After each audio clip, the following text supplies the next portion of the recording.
Drz Dak 1. The time was dark in the house of Drz Dak, 12th house of the crystal lotus.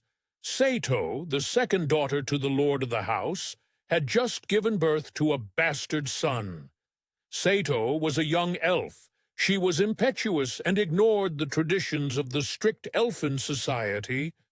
She was arranged to be married to a young rake from the 6th house of the crystal lotus. This was a gainful political marriage for Drz Dak. Sato had met betrothed and despised his vanity and his narcissism. She could not stand to think of him, let alone marry such a person. She had fallen in love with a young stable hand, a commoner. They met daily while she was practicing her riding lessons. Their love was not a secret, but the lord of the house ignored the signs, believing it was a simple crush that would pass. Soon as days became weeks and weeks into months, the lord of the house's impatience grew. The lord Drz Dak loved his daughter, but could not allow a common stable hand to ruin his plans for the alliance.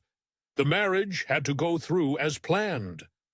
The lord Drz Dak ordered the stable hand away to a far-off land to fight in the wastelands against the accursed devout, followers of the 5 false prophets, where he should surely die.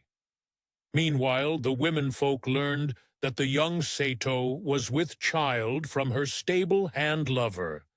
From orders of the lord of the house, the chambermaids feed the young Sato lotus leaves in an attempt to abort the growing child. But the fetus was strong, and the lotus leaves seemed to strengthen the growing fetus. The baby inside the womb would not die. Drz Dak loved his second-born daughter and was torn with anguish at what he should do by the custom of the lands, to put the girl to death along with the bastard she carried.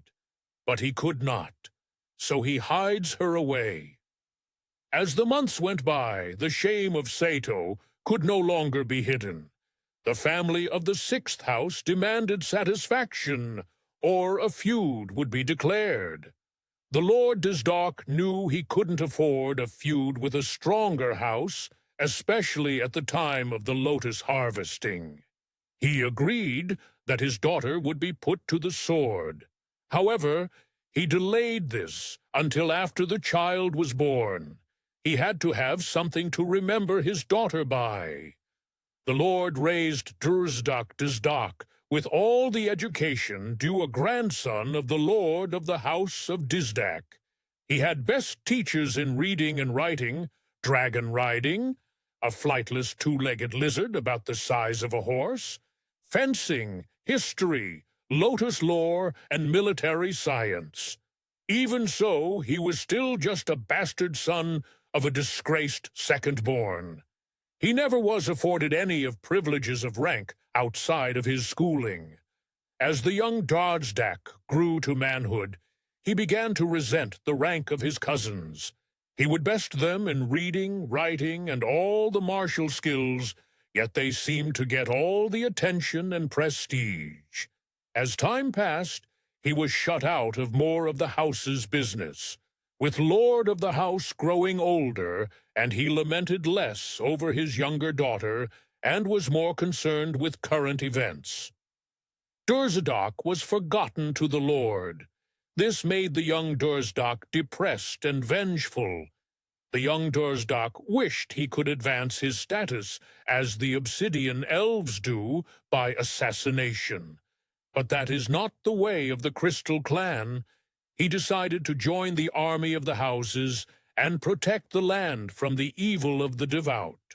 Of course, he was looking for glory, so he would be honored in his own house. Drz Dak was assigned to the axemen, skipping the commoners' militia and the spearmen units. The axemen of his house are renowned for their prowess in battle, and usually were drawn from the best of the ranks of the spearmen and militia. The axemen are known as the headhunters. In fact, have their training hall built from the skulls of slain foes.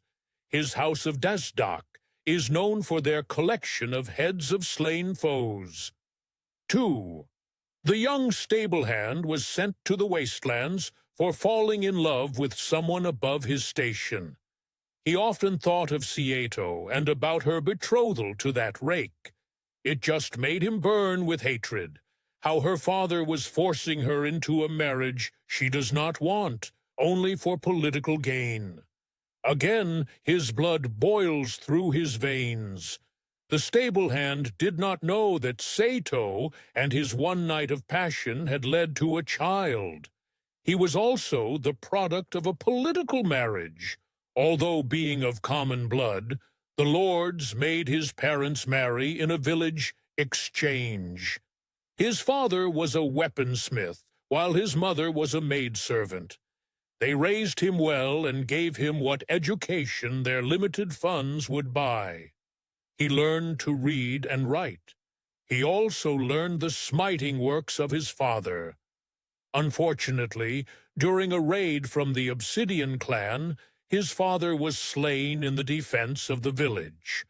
This put hardships upon the family, and the lad was sent to the Lord's manor house for work as a stable hand and smith.